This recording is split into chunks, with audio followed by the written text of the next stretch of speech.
반갑습니다. 원서 접수는 잘 하셨어요? 오늘 원서 접수 마감인데 지금 난리더라고. 뉴스에 나온 거 보니까 접수 못 해가지고 제주도 가서 하신 분도 있고, 제 아는 분도 8시간 계속 컴퓨터 앞에 앉아 있어도 접수 막 못하고 이렇게 했다고 하더라고요. 지금까지 합격자가 46만 6,589명이랍니다. 이때까지 공인중개사 배출된 인원이, 그 중에 11만 명 정도가 개업했고, 뉴스에 보니까 그렇게 나와 있더라고요. 이게 뭐 복덕방 막 이런 식으로 나오던데, 한 건 하면은 한 달 월급보다 많다, 한 건 하면 1,000만 원이다, 막 이런 식으로 나오더라고요. 그 혼자서 양타 치면 양쪽에 다 하면은 2,000만 원 번다, 1년 연봉이다, 막 이래서 많은 분들이 접수하고 있다. 아마 올해도 30만 명 이상 접수할 것으로 추정되고, 이제 한 월요일 되면 통계가 나오겠죠. 이제 원서 접수하셨으니까 남은 기간 동안 최선을 다하셔서, 이게 막판에 중요한데 마지막에 좀 나태해지기 쉽습니다. 점수 잘 나오면 잘 나온 대로, 안 나오면 또 안 나온다고 포기하고 이렇게 하면 절대 안 되고요. 지금 점수 안 나와도 남은 기간 동안 최선을 다하면 충분히 고득점 할 수 있습니다. 특히 2차 과목은 특별히 사고력을 요하는 게 아니라 사실 단순히 암기하는 내용이 많죠. 그래서 막판이 중요합니다. 지금부터 이제 어떻게 하느냐가 굉장히 중요하고요. 자, 오늘 우리 교재 134페이지 부동산 거래 신고 등에 관한 법률인데요. 이게 부동산 거래 신고가 2006년 노무현 정부 때 처음 도입됐습니다. 그랬다가 2017년에 외국인 토지법, 그 다음에 국토의 계획 및 이용에 관한 법률에 있던 토지거래 허가제, 이 세 개가 통폐합되어서 지금은 부동산 거래 신고 등에 관한 법률입니다. 등, 신고만 있는 게 아니라 허가도 있죠. 외국인 부동산 취득 특례, 토지거래 허가제, 그 다음에 올해 6월 1일부터 신설된 임대차 신고까지 해가지고 통폐합돼서 지금 부동산 거래 신고 등에 관한 법률이라고 하고요. 30회 시험에 7문제 출제됐고요. 31회 시험에 4문제 출제됐습니다. 이 파트에서. 그래서 최소한 4문제 이상은 출제되고 한 5문제 정도. 그러면 주로 부동산 거래 신고에서 부동산 거래 신고에서 2문제, 그 다음에 임대차 신고, 이번에 생긴 임대차 신고도 1문제 나올 가능성이 있죠. 여기서 1문제, 그 다음에 외국인 특례에서 1문제 정도, 그 다음에 토지거래 허가에서 2문제, 이렇게 나올 확률이 높습니다. 그러면 한 6문제 정도. 그래서 이때까지 시험을 최근 5년간을 분석하면 원래는 법령이 70%, 실무가 30% 내외에서 출제된다라고 되어 있었습니다. 그러나 최근 5년간은 보면 법령이, 즉 공인중개사법하고 부동산 거래 신고 등에 관한 법률을 합해서 35문제, 85%가 출제됐습니다. 실무는 5문제 정도밖에 출제 안 됐습니다. 그래서 이제 남은 2주, 다음 주부터 그 다음 주까지 실무 2주 정도밖에 안 합니다. 분량은 좀 많은 것 같지만, 왜냐하면 출제되는 게 5문제 정도밖에 안 되니까. 자, 오늘 하는 거 고득점 하려면 이게 부동산 거래 신고 등에 관한 법률, 인터넷에 질문 올린 거 보면 모든 분들이 이 파트가 어렵다고 합니다. 공부하기가. 그래서 여러분들만 어려운 게 아니고 다 똑같으니까 그래도 반드시 정리는 해야 됩니다. 자, 문제 풀면서 다시 그러면 보충하도록 하겠습니다. 134페이지 대표 유형을 보면 부동산 거래 신고에 대해서 옳은 것입니다. 1번, 부동산 거래 신고는 계약일로부터 30일이죠. 3개월이 아니고 30일입니다. 우리 암기 프린터 35번에 동그라미 3번에 있습니다. 35번에 동그라미 3번. 계약일로부터 3개월이 아니고 30일이 되겠습니다. 30일 이내에 신고관청에 단독 또는 공동으로 신고해야 된다 했는데, 단독으로 신고하는 게 아니라 공동으로 신고해야 됩니다. 공동으로 신고해야 된다는 말은 신고서에 서명 또는 날인을 매도인, 매수인 모두 다 해야 된다는 뜻이죠. 만약 중개거래면 개업공개사가 서명 또는 날인하면 됩니다. 자, 그 다음에 2번, 주택법에 따라 지정된 조정대상 지역에 소지하는 주택으로서 실제 거래 가격이 5억이고 매수인이 국가인 경우 매도인과 공동으로 실거래 가격 등을 신고해야 된다라고 했는데, 국가 등이 계약 일방 당사자인 경우에는 국가 등이 신고를 해야 됩니다. 직거래인 경우는. 그러나 중개거래인 경우, 개업공개사가 개입된 경우는 국가 등이 일방 당사자라도 개업공인중개사가 신고합니다. 국가 등이 신고하는 게 아니고, 직거래인 경우에는 국가 등이 단독으로 신고를 합니다. 그래서 공동으로 해야 된다. X입니다. 자, 그 다음에 3번 권리 대상인 부동산 소재지를 관할하는 특별자치도의 행정시의 시장은 부동산 거래 신고관청이 된다. 신고관청, 소관청, 등록관청, 허가관청 모두 시장군수구청장이고요. 이때 시장군수구청장이라고 했을 때 시장은 구가 설치되어 있지 아니한 경우에는 시장, 구가 설치되어 있으면 구청장, 그리고 제주특별자치도의 행정시인 서귀포시장, 제주시장 다 또 세종특별자치시장 전부 신고관청이 됩니다. 따라서 우리 공인중개사법 시험에 자치구의 구청장에 한한다 이런 말 나오면 무조건 X입니다. 자치구든 비자치구든 구가 있으면 구청장이 해당 신고관청, 등록관청, 소관청, 허가관청에 해당된다는 이야기입니다. 소관청은 지적법상 이야기고요. 다 구가 있으면 구청장에 따라서 3번이 맞습니다. 제주도의 경우는 서귀포시장, 제주시장이 등록관청, 신고관청, 허가관청이라고요. 3번이 맞고요. 그 다음에 4번에 개업공개사, 즉 중개거래인 경우 개업공개사가 계약서를 작성한 경우에는 반드시 개업공개사가 신고해야 됩니다. 시험에 거래 당사자 또는 개업공개사가 신고해야 된다 하면 X죠. 반드시 개업공개사가 해야 됩니다. 그런데 주의할 점은 해제 신고와 주택임대차 신고는 개업공개사가 해줄 의무 없죠. 할 수는 있습니다. 그러나 부동산 거래 신고, 매매인 경우는 반드시 중개거래면 개업공개사가 해야 됩니다. 신고를. 자, 그 다음에 할 수 있다 X입니다. 반드시 해야 됩니다. 5번 부동산 거래계약 신고를 하려는 개업공개사는 거래계약 신고서에 서명 또는 날인합니다. 또는 날인, 밋이 아니고 또는입니다. 밋 서면 및 또는 동그라미 하세요. 및 날인하는 것은 계약서 확인설명서밖에 없죠. 나머지 서류는 모두 서명 또는 날인입니다. 계약서 확인설명서 외에는 소속 공인중개사는 서명 또는 날인도 할 의무 없습니다. 개업공개사만 서명 또는 날인합니다. 중개거래인 경우는. 등록관청에 제출하는 게 아니라 신고관청에 제출합니다. 이름을 신고관청이라고 부릅니다. 신고관청은 부동산 소재지 시장군수구청장, 등록관청은 중개사무소 소재지 시장군수구청장을 등록관청이라고 합니다. 신고관청에 합니다. 부동산 소재지에 합니다. 만약 여러분이 사무소가 이천에 있어도 부동산이 광주시에 있는 거면 광주시장이 신고관청이 되겠죠. 등록관청은 이천시장이고요. 부동산 소재지 시장군수구청장이 신고관청입니다.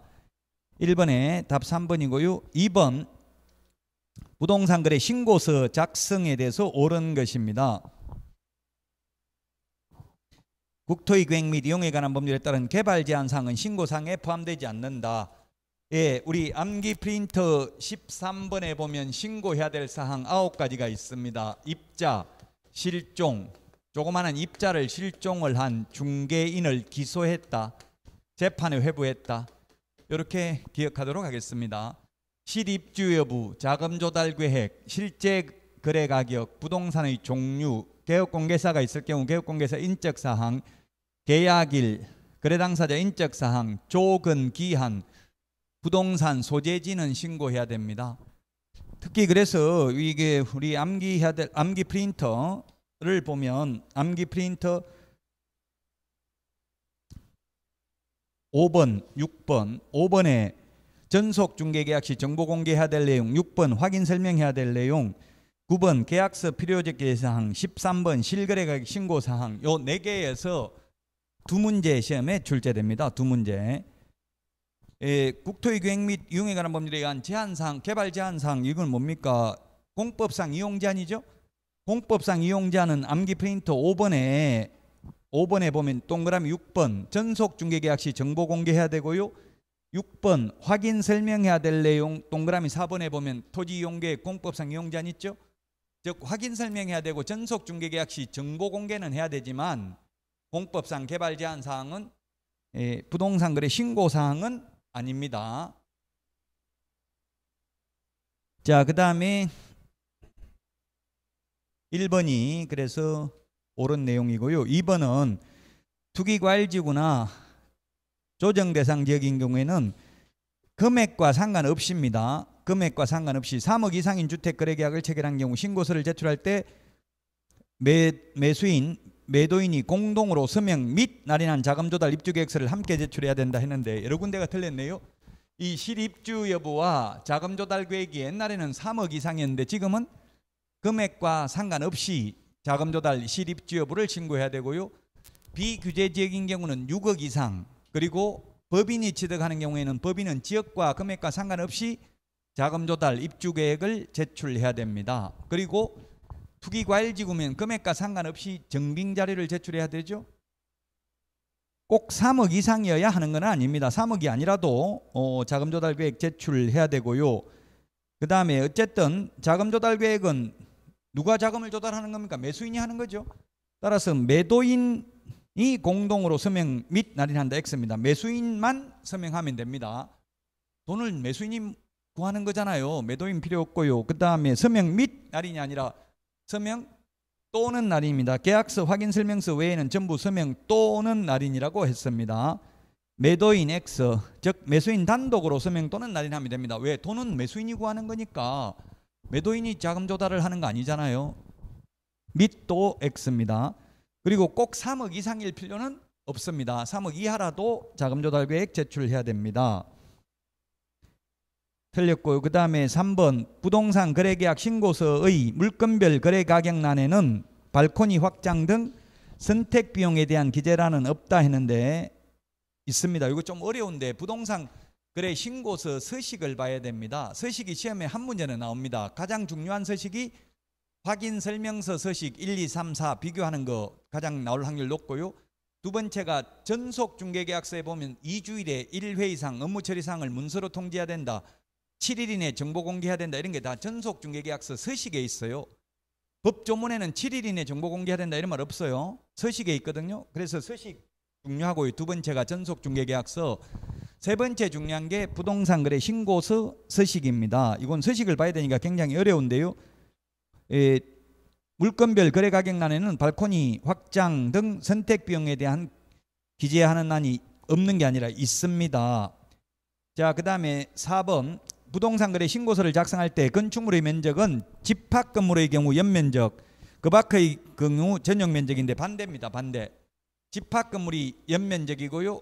집합 건물이 연면적이 아니라 집합 건물은 전용 면적이고요. 그 밖의 건축물의 경우 연면적을 적습니다. 연면적은 각층 바닥 면적 합계죠.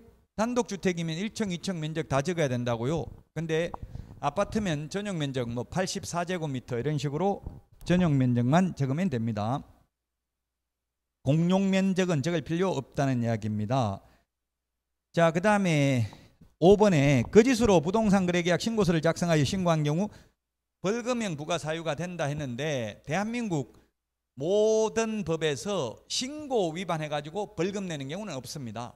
신고라는 것은 행정법상 적법 요건을 갖춰서 신고하면 행정관청이 반드시 수리해야 되는 게 신고입니다. 따라서 공인중개사법뿐만 아니라 다른 법 위반이라 하더라도 신고 위반으로 징역 벌금은 없습니다. 신고 위반으로 행정형벌은 없습니다. 신고 위반하면 질서를 안 지켰기 때문에 과태료나 또는 행정처분, 업무정지 이런 거는 있을 수 있지만 징역 벌금은 신고는 절대 없습니다.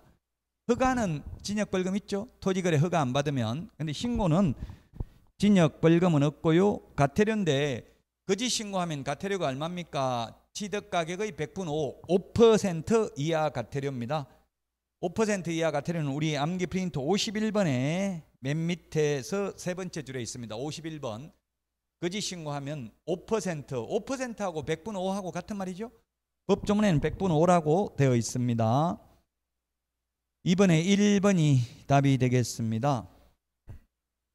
자, 다음 135페이지 1번 문제 틀린 것입니다. 부동산 거래 신고에 대해서 1번 소속 공인중개사는 부동산 거래 신고를 할 수 있으나 보조는 할 수 없다 했는데 이게 엄격하게 말하면 부동산 거래 신고서 제출을 대행할 수 있는 겁니다. 소속 공인중개사가.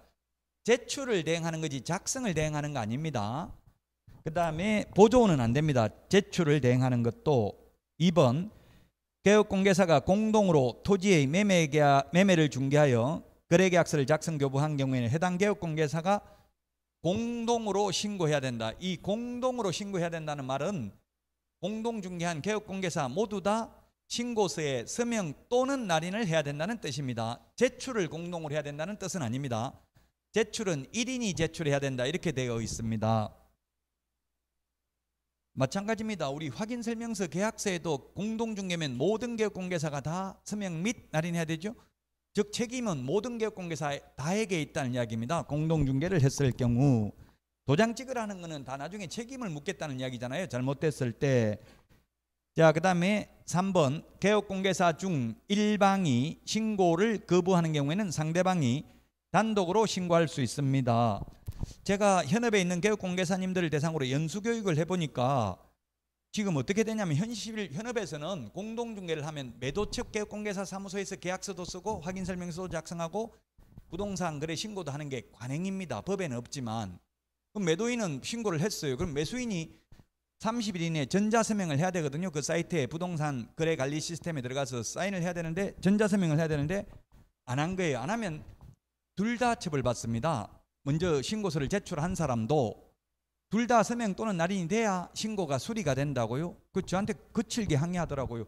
강의하니까 왜 나는 했는데 나한테 과태료 부과하냐. 이미 나는 했는데. 저는 공무원 아니고요. 강사일 뿐입니다. 이렇게 말을 했는데요.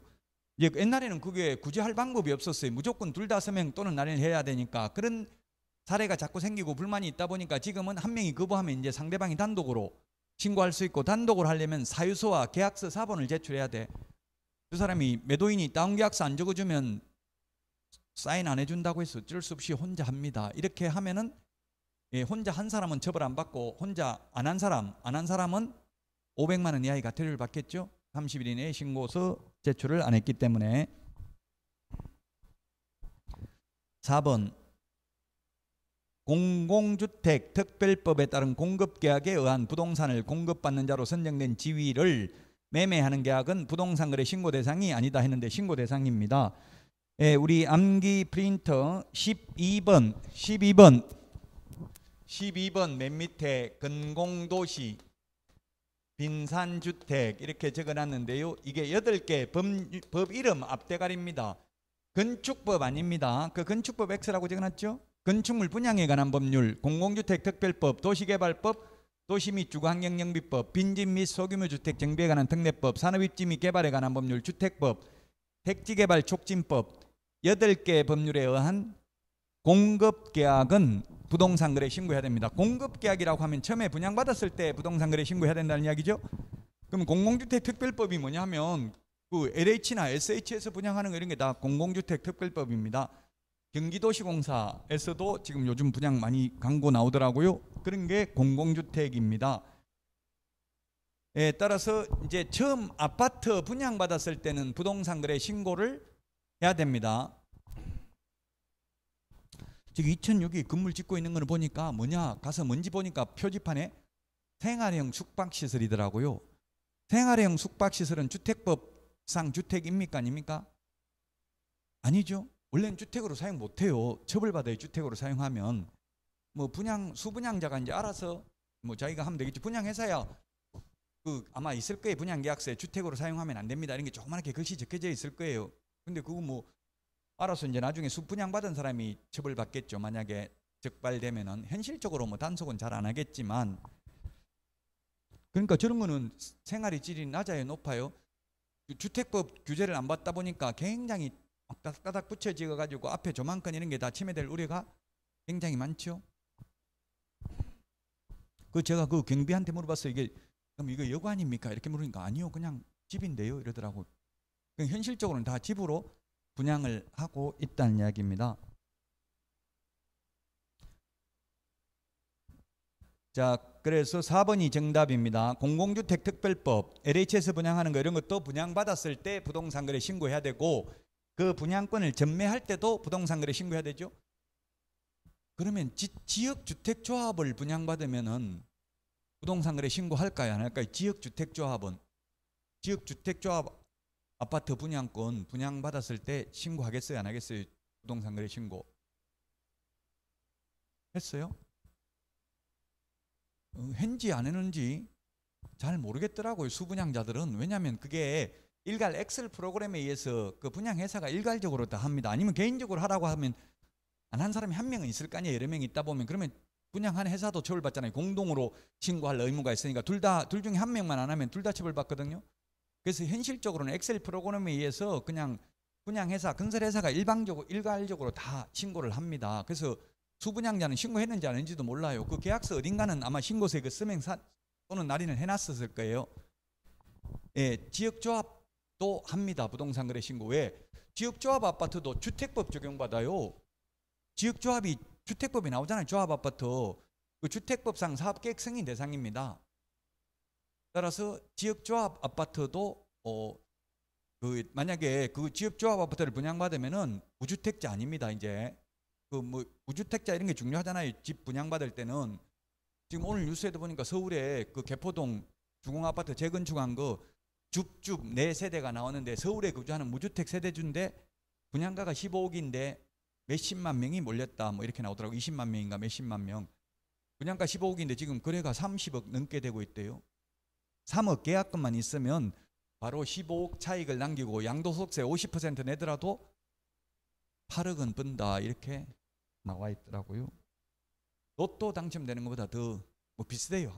로또가 더 힘들긴 하겠죠. 확률적으로. 요즘은 줍줍도 그 당해지게 거주하는 무주택 세대주 위주로 먼저 분양을 합니다. 그런 걸 뭐 청약통장 가입 이런 거 전혀 필요가 없죠. 아마 그 분양받았다가 뭔가 문제가 생겨가지고 3년 전에 분양가예요. 문제가 생기는 게 꼭 한두 명 나오더라고. 분양받았다가 분양을 취소한다든지 뭐 스스로 이런 경우가 있습니다. 꼭 한두 건은.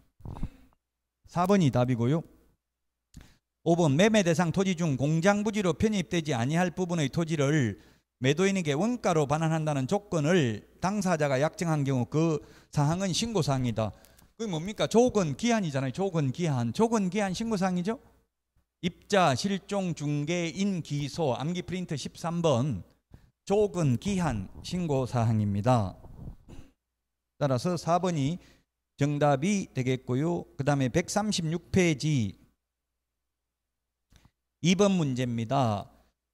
틀린 것인데 1번 개업공개사가 중개를 한 경우에는 개업공인중개사가 반드시 신고해야 된다고 했죠. 1번 맞고요. 그 다음에 일방이 국가 등인 경우에는 국가 등이 단독으로 신고해야 되고요. 물론 중개거래면 계약 일방 당사자가 국가 등이라도 개업공인중개사가 신고한다고 했습니다. 3번 부동산 거래 신고를 받은 신고관청은 그 신고 내용을 확인한 후 신고인에게 신고 필증을 지체 없이 발급해야 된다. 적시가 아니고 적시라고 쓰는 거는 몇 번 없습니다. 이게 원래 다 적시였는데 2017년도에 부동산 거래 신고에 대해서는 전부 지체 없이로 바뀌었고요.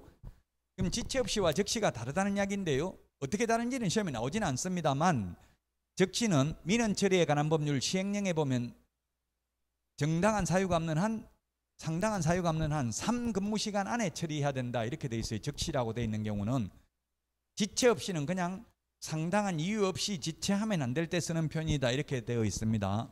굳이 분류하자면 적시가 더 빠른 개념이라고 봐야 되겠죠. 적시라는 표현 쓰는 거는 법조문에는 딱 공인중개사법에 하나 부동산 거래 신고 등에 관한 법률에 딱 한 번 나옵니다. 공인중개사법에 적시가 뭐가 있냐면은 휴업 신고를 했다가 재개 신고를 하면 재개 신고 받은 등록관청은 반납받은 등록증을 즉시 반환해야 된다. 이렇게 되어 있습니다. 그 다음에 또 부동산 거래 신고 등에 관한 법률에서 이행강제금을 부과했는데 이행을 하면 새로운 이행강제금 부과는 즉시 중지하고 이미 부과된 거는 징수하여야 한다. 이런 말이 있죠. 그 외에 이제 서식에 보면은 그 각종 서식에 보면 자격증, 등록증, 군사무소 설치 신고 확인서, 재교부 신청을 하면 처리 기간이 즉시라고 돼 있어요. 서식에 보면. 그런 거 외에는 전부 지체 없이라고 보시면 됩니다. 시험에 잘 나오지는 않는데 만약에 이 지체 없이 대신에 적시 하면 X입니다. 부동산 거래 신고 등에 관한 법률은 전부 지체 없이입니다. 자, 그 다음에 4번 부동산 거래 신고하고 신고 필증 받으면 금인받은 것으로 봅니다. 토지 거래 허가 받아도 금인받은 것으로 보고 농지취득자격증명도 받은 것으로 봅니다. 토지 거래 허가 받으면. 자, 그 다음에 5번인데요. 신고관청은 거래대금 지급을 증명할 수 있는 자료를 제출하지 아니한 사실을 자진신고한 자에는 과태료 감경 면제할 수 있다 했는데 면제할 수 없습니다. 우리 암기 프린터 47번에 보면 자진신고해도 면제 감경 대상이 아닌 게 47번에 있네요. 47번에 자진신고를 해도 면제 감경 대상이 아닌 것.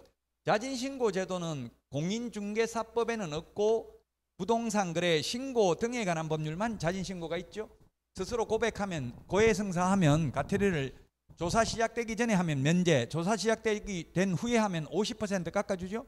근데 안 해주는 게 있다. 첫 번째, 미거래, 거래하지도 않았는데 거짓으로 신고한 경우, 거래하지도 않았는데 거짓으로 신고한 경우, 해제되지도 않았는데 거짓으로 해제 신고한 경우, 그 다음에 거래 대금 지급 증명 자료, 거래 대금 지급 증명 자료,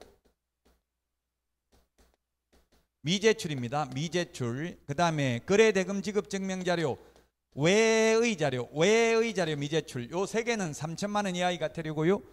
그 다음에 30일 이내 부동산 거래 신고하지 않는 경우, 30일 이내에 부동산 거래 신고하지 않는 경우, 30일 이내에 해제 신고하지 않는 경우. 요 세 개는 500만 원 이하의 과태료인데 500만 원 이하의 과태료 3개, 3천만 원 이하의 과태료 3개. 이거는 자진신고에도 면제 감경 대상이 아닙니다. 뭐 이걸 논리적으로 왜 그렇습니까? 물으면 논리적으로 설명할 수 없어요. 규칙을 이렇게 정했기 때문에 왜 이것만 자진신고하면 면제가 안 됩니까? 이렇게 따지면 논리적으로 설명이 불가능하다고요. 규칙에 이거는 자진신고해도 면제 안 해주기로 그냥 규칙을 정한 거예요.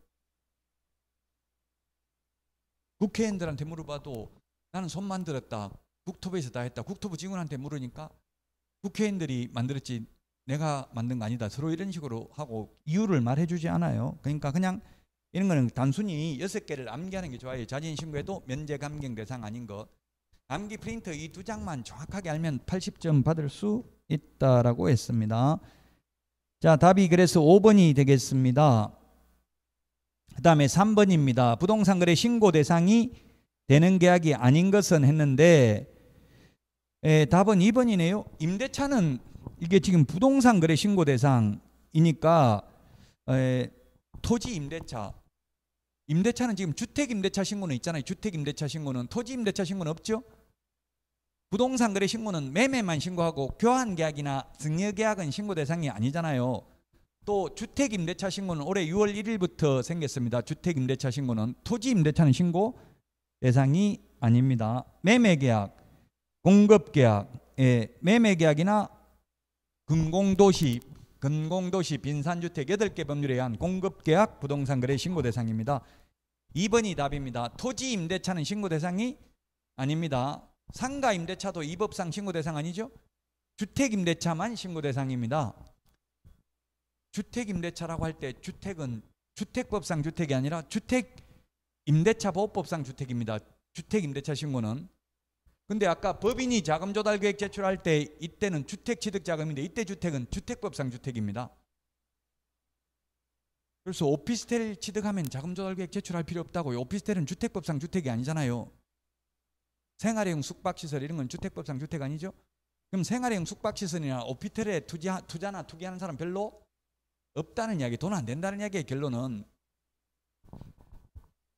자, 4번 보도록 하겠습니다. 부동산 거래 신고 대상 암기 프린터 입자, 실종, 중개인, 기소, 거래 당사자 인적 사항, 거래 대상 부동산 등의 지번, 지목 및 면적,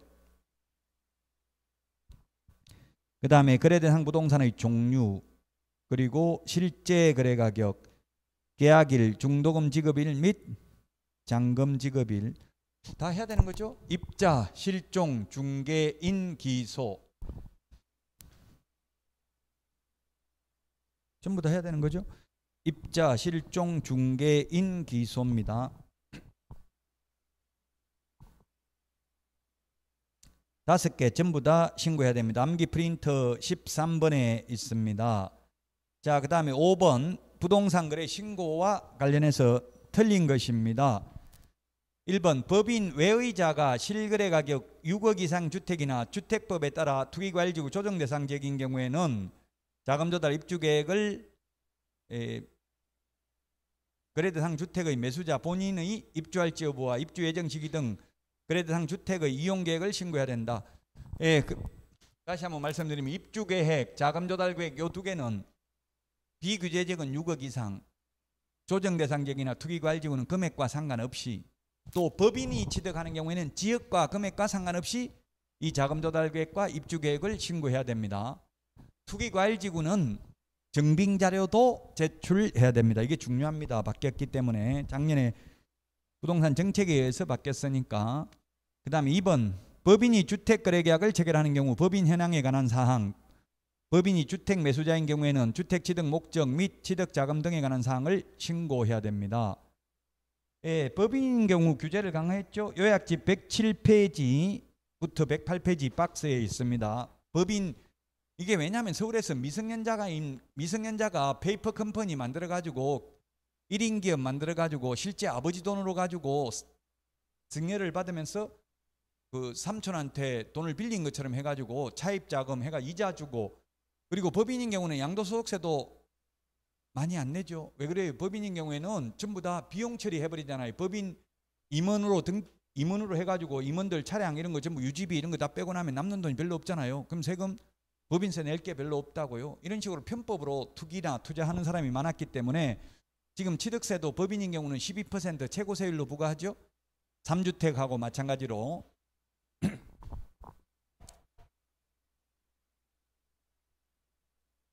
자, 그 다음에 3번 투기과열지구인 경우는 증빙자료 제출해야 되고요. 4번은 거래 당사자 중 국가 등이 포함된 경우에는 자금 조달 이런 거 제출하지 않아도 됩니다. 국가가 속이는 거는 아니니까 국가 등인 경우에는 자금 조달 계획이나 증빙자료 제출할 필요 없습니다. 5번 부동산 거래계약 신고를 하려는 자 중 법인 또는 매수인 외의자가 법인 신고서 또는 자금 조달 입주 계획서를 제출하는 경우 법인 또는 매수인은 부동산 거래계약 신고하려는 자 밑줄 치십시오. 신고하려는 자에게 계약 체결로부터 30일이 아니고 25일 이내에 법인 신고서 또는 자금 조달 입주 계획서를 제공해야 되며 이 기간 내에 제공하지 않는 경우에 법인 또는 매수인이 별도로 법인 신고서 또는 자금 조달 입주 계획서를 제출해야 된다. 이 별도로 제출하려면 며칠 안에 제출해야 되겠어요? 30일 안에 제출해야 되겠죠? 신고관청에. 25일 안에 제출하는 것은 누구한테 제출해요? 신고관청에 제출해요? 개업공개사에게 제출해요? 신고하려는 자니까 개업공개사나 또는 법무사가 되겠죠. 개업공개사입니다. 우리 암기 프린트 13번 맨 밑에 까만 별표에 25일이라고 돼 있죠. 25일 신고하려는 자에게는 25일입니다. 30일이라고 해서 5번이 X가 되겠습니다.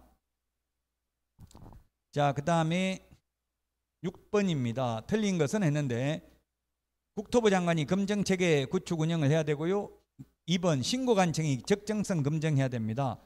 시험에 주어인 국토부 장관 신고관청 반대로 바꿔가지고 문제 냈다고요. 신고관청이 검증체계 구축 운영해야 된다. X. 국토부 장관이 검증체계에 의해서 검증해야 된다. X. 자, 그 다음에 3번 신고관청은 검증 결과를 당해 부동산 소재지 관할 세무서장에게 통보해야 되며 통보받은 세무서장은 국세, 지방세 부과를 위한 과세 자료로 활용할 수 있다. 4번 신고관청은 신고한 내용의 사실 여부를 확인하기 위하여 소속 공무원으로 하여금 거래 당사자 또는 개업공개사에게 거래계약서, 거래대금 지급을 증명할 수 있는 자료 등 관련 자료의 제출을 요구하는 등 필요한 조치를 할 수 있다.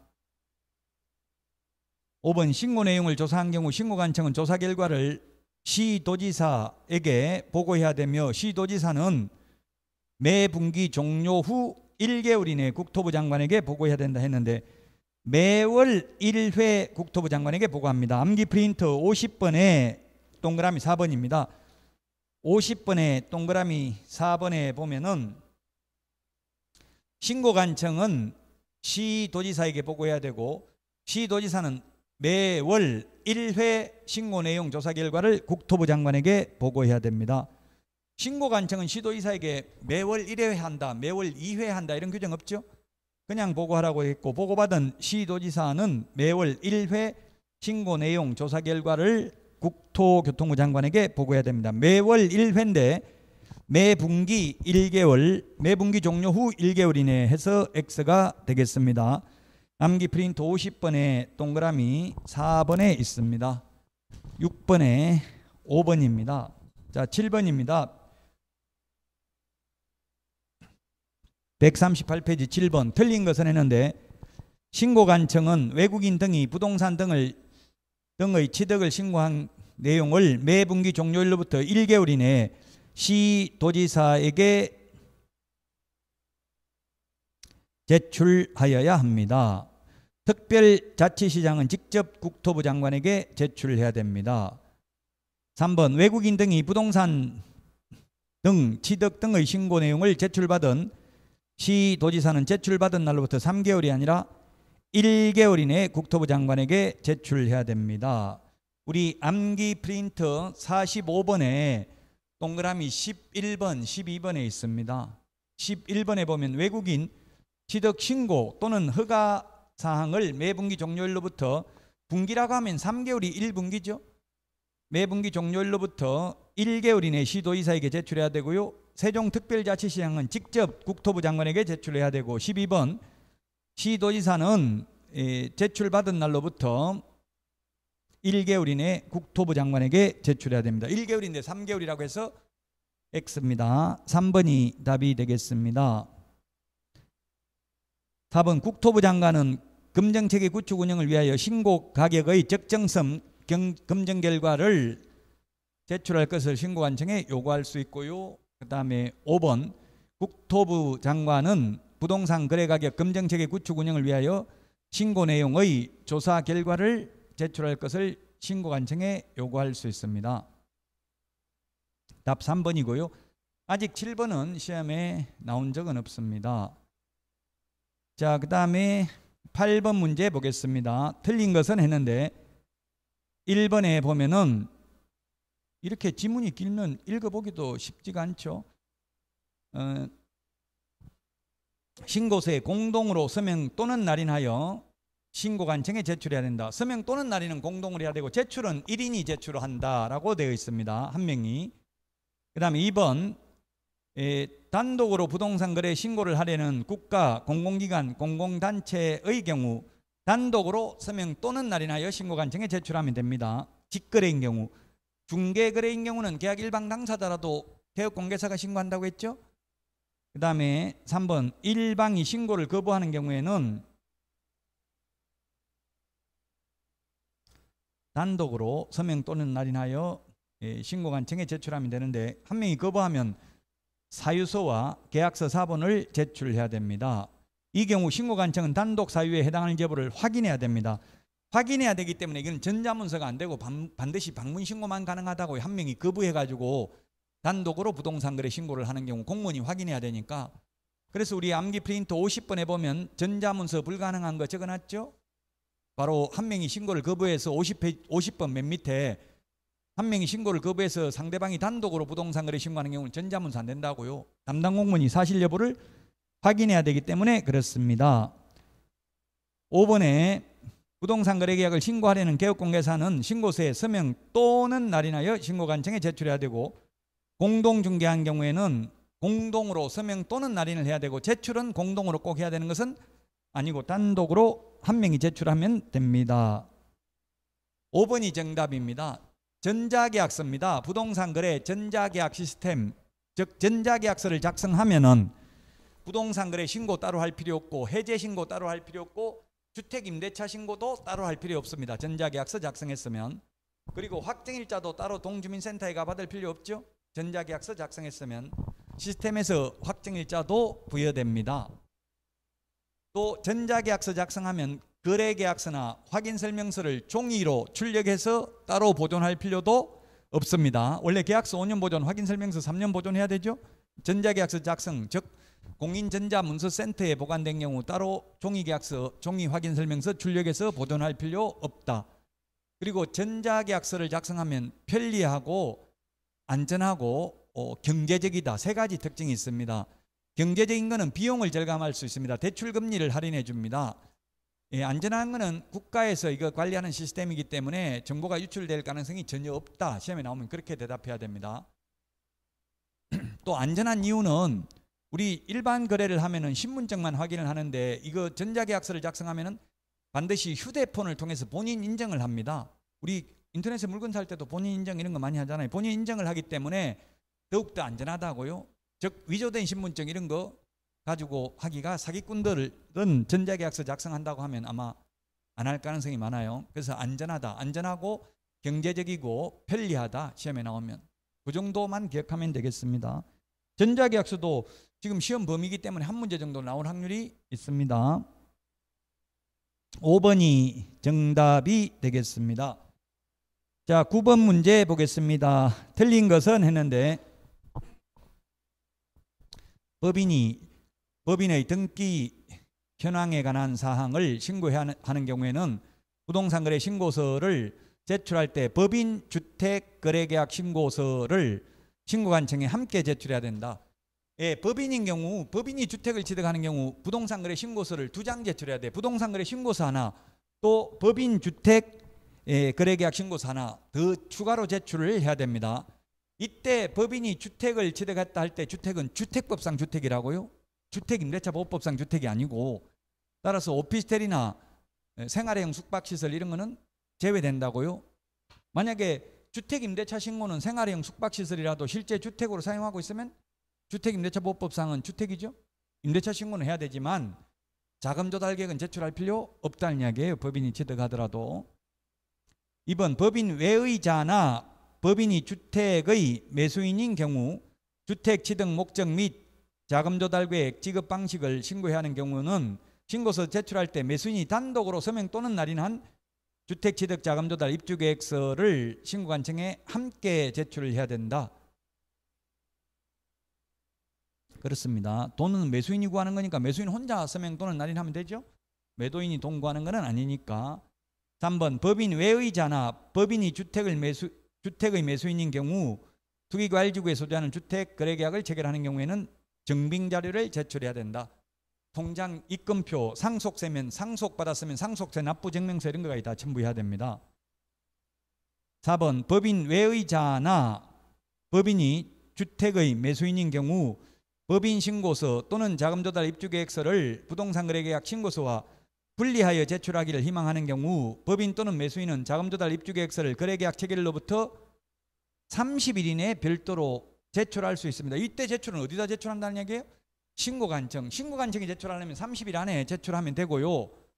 신고하려는 자에게 제공할 때는 25일 안에 제공해야 제공받은 자가 30일 이내에 신고할 거 아니에요. 신고관청에는 30일 안에 하면 됩니다. 근데 신고하려는 자에게 제공하려면 25일 안에 해야 됩니다. 4번이 틀렸네. 25일이 아니고 30일입니다. 신고관청은 5번 부동산 거래계약 신고서, 법인 신고서 및 자금조달 입주계획서를 제출해야 하는 경우에는 법인 신고서 및 자금조달 입주계획서를 포함한다가 제출된 때에 신고 필증을 발급한다. 그 자금조달 계획 제출 안 하면 신고 필증을 못 받고 등기하려면 신고 필증이 있어야 되죠. 등기 계속 안 하고 나오면은 부동산 등기 특별조치법에서 60일 안에 등기 안 하면 과태료 받죠. 등기를 못 한다고 이제 자금조달 계획 이런 거 제출을 안 하면 못하면 정답은 4번이 되겠습니다.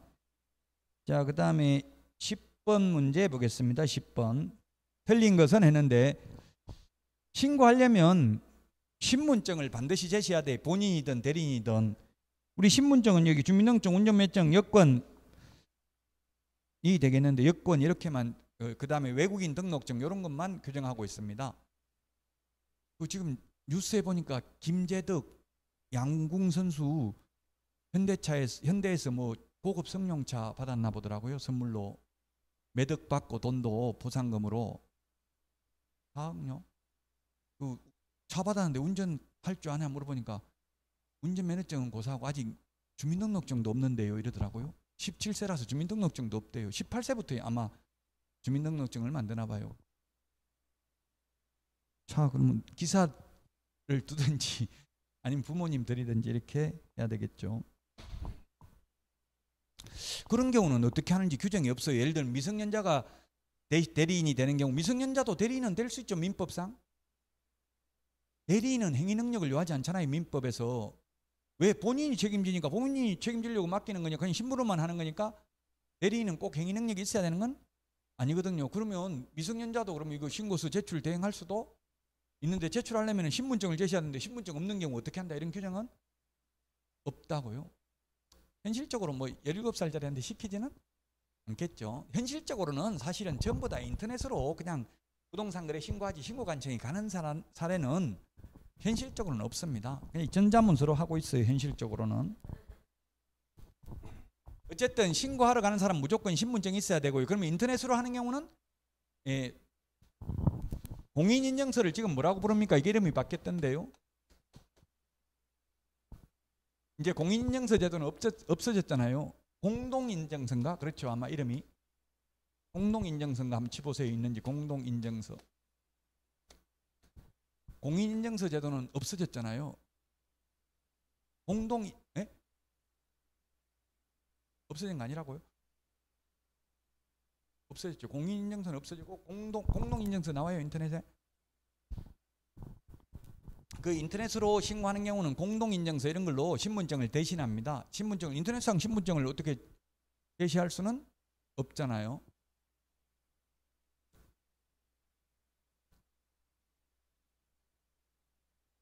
자, 그 다음에 2번에 1번이든 2번이든 본인이든 대리인이든 신고하러 가는 사람은 무조건 신분증 제시해야 된다고 했잖아요. 신분증은 항상 제시를 해야 됩니다. 그 다음에 소속공인중개사가 신고하는 경우에도 3번 소속공인중개사 신분증, 신고하러 가는 사람 무조건 신분증이 있어야 된다고요. 대리인이든 본인이든. 4번에 거래 당사자를 대리하는 경우에는 주로 거래 당사자 대리하는 건 제가 해보니까 법무사들이 대리하고 있더라고요. 직거래하는 경우는. 그러면 위임장, 자필 서명 있는 위임장과 신분증 4번이 있어야 돼. 본인 거. 그럼 본인 거라고 하면 매도인, 매수인 2명 거 다 있어야 된다. 1명 거만 있으면 된다. 시험에 나오진 않았지만 실무적으로는 알아야 돼요. 둘 다 있어야 될까요? 아니면 1명 거만 있으면 될까요? 매도인, 매수인 매매계약 신고를 지금 법무사가 대행한다고요. 그럼 본인 신분증 4번하고 1명 거만 있으면 됩니다. 왜 그러냐 하면은 이게 뭘 대행하는 거냐면 작성을 대행하는 게 아니라 제출을 대행하는 거예요. 제출하러 가는 거예요. 제출은 1인이 제출한다고 했잖아요. 그러니까 1명 것만 받으면 돼. 현실적으로 제가 직거래를 해봤거든요. 직거래 하니까 그냥 법무사가 매수인 것만 받더라고요. 매수인 자필 서명하고. 왜냐면 법무사들이 매수인을 대리해서 등기소에 가잖아요. 이게 제출을 대행하는 거예요. 제출. 그래서 1명 것만 있으면 돼요. 실무를 해보면 금방 아는데, 이게 이론적으로 보면 그렇게 뭐 1명 거 있어야 된다, 2명 거 있어야 된다 규정이 없으니까 좀 헷갈릴 수 있죠. 이게 제출을 대행하는 거라고요. 작성 대행하는 게 아니고. 신고서에는 서명 또는 날인 둘 다 해야 되죠. 신고서 서명을 대리할 수 있다 이런 규정은 없어요. 제출만 대행할 수 있다는 규정이 있어요. 신분증 4번입니다. 4번. 우리 암기 프린터 51번에 보면 원본, 4번 제출 전부 반납해야 되는 거 50개 적어놨습니다. 지금 50개이기 때문에 저도 몇 번에 있는지 빨리빨리 찾기는 힘들지만 있어요. 찾아보면 다. 5번에 거래 당사자 중 일방이 신고를 거부하는 경우에는 상대방이 단독으로 신고할 수 없다 했는데 할 수 있습니다. 없으면 그냥 한 명이 거부해버리면 둘 다 처벌받잖아요. 할 수 있는데 단 이 경우에는 사유서와 계약서 4번을 제출해야 된다. 따라서 이런 경우에는 대리인이 안 된다고 했어요. 반드시 본인만 가능합니다. 10번까지 했고요. 11번부터는 쉬었다가 하도록 하겠습니다.